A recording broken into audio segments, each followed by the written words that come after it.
All right, so today we're going to be taking a look at this griddle stand. They sent this to me at no charge for this review. First thing I want you to notice about this stand is that it is lightweight. You can carry it like a suitcase, weighs just under 30 pounds. It folds up into a small suitcase, and then it's just as easy to open up as it is to close up. So to unfold this, first thing you need to do is unlock it right here in the middle by pushing a button, and then start pulling the legs out. And there is a tray here that is hidden. Now this tray is going to go in between the two legs.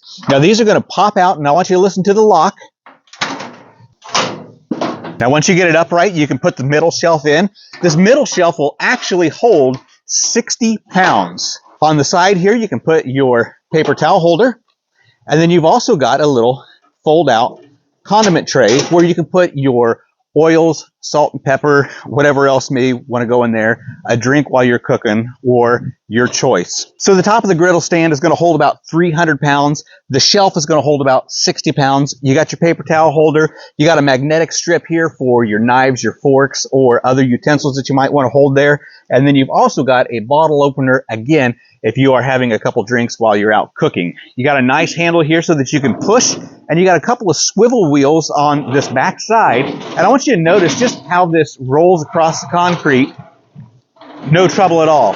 Once you get it in its proper place, then these back wheels right here will lock so that it's not going to move while you're cooking. So let's get our griddle out, this is going to be great for either a 17 or a 22-inch griddle. We do have little S hooks here so that we can have our spatulas, we can have our forks, we can put our scrapers, whatever utensils that we use most often, we can put right here. What I like about this is the convenience of the setup. You saw how easy that was to set up in just seconds.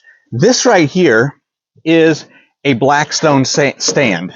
Now the Blackstone stand, it's a really nice stand, except the only thing about this stand is that once you get it popped up, then you got to take time and adjust each leg. This is set up, it's ready to go. Once you fold the legs out, there's no adjusting in the leg. Now what I have here is a 22-inch Blackstone griddle. Okay, so you can see that you can really pack a lot of stuff on this griddle stand. I do have the condiments here. I got some salt and pepper. I got a seasoning pack right here. I got my oils, and then ketchup if we need it, or water if we need it to clean the griddle when we're done. Over here on the other side, you can see that I got my spatulas, I got my tongs. Whatever you need for your cookout, you can put everything right here on this griddle. So there's one thing that I really want to check here, and that's the stability. You know, sometimes you get some bacon, or you get some hamburger, or you get some meat that just gets stuck to your griddle, and then you're shaking it, and on certain griddle stands, it's not going to have that stability. I want you to notice here, I got plenty of stability. I'm not worried about tipping it over. I'm not worried about it falling over, not worried about it rolling. There is a little bit of wobble to it, but this is pretty solid. One thing that I do have to be concerned about is because I am on a little bit of a slope, not able to adjust the legs, my grease is not going to go right to the back of the trap. I'm going to have to move it around with my spatulas and my scrapers. But again, that's not a big deal. I can handle that. Last thing I want to show you here is this griddle stand cover. It's supposed to go on this top shelf of the stand. However, there's a couple of reasons I chose not to install this. Number one, it is a sticky back to it. So when you peel it off to replace it, then there's that chance of some residue being left on the top of the griddle stand. Of course, you can clean that up with some Goo Gone or some other solvent, but you know, if you don't have to, then you don't need to. Second reason I didn't install this is because this particular griddle mat, I believe that if you get some grease on it, you get some food on it, it's going to absorb into the pad, and then over time, it's just going to start stinking. And I don't want that. Third reason that I did not install this mat is because depending upon your level of OCD, this was not cut straight. And I didn't like it that it did not match up with my corners. It didn't match up with the lines. It had a curve in the cut. Therefore, that was my main reason for not installing this little mat here. I want you to notice that my griddle is not moving. I got rubber feet on my griddle, and so it's not going anywhere. It's snug. I don't necessarily need that mat. Some people may want the mat on there, but again, as I said, it's really not necessary or absolute. You could, but you don't have to. It was so much easier to set up than the Blackstone, and I'm not knocking the Blackstone. The Blackstone is a great product. It's a great stand. I've used mine for years.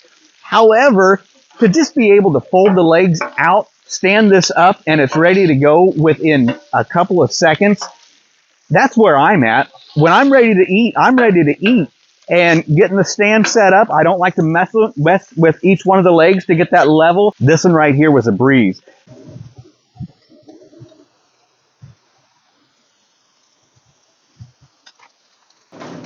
All right, now that everything is said and done, it's time to get this thing cleaned up and put away. Now you could leave your paper towel holder on there if you wanted to. I choose to take it off so that I can just store it up underneath the folded legs. Now, one thing that you are going to have to do here is tip it on its side so that you can get the legs rolled in. Once you get it tipped on the side, you can pull your shelf out. You can do that either first or when you get it on the side. And then you're going to want to take your smaller 3-inch wheels and turn those in first. And then you want to put your tray in. And your paper towel holder, you want to get up underneath there as well. Now, once you get your wheels folded in, you want to make sure that you get that pin to lock that into place so those don't come out. Now, you do have a couple of straps here, and with these straps, you can either secure a hose if you're using a 20-pound tank for propane, or you can use it for some other utensils. Maybe you can even use it as a holder for your grease trap. However you want to use it, it's completely up to you. I'm not going to use these because I use the 1-pound tank. Now that everything is all said and done, we can put this in the trunk. We can put this in the back of the truck. Wherever we are going camping next time, this can go with us conveniently, easily, lightweight, easy to set up, easy to put down. This is a stand that I would definitely keep around. It's one that I would recommend, one that I would give it as a gift. So we decided to just put ours right there next to our bed. This is a little small walk space, big enough for the griddle stand, and that way it's not going to bang up against the wall, not going to bang up against the bed. We don't have to worry about it hurting anything or it getting damaged itself during travel.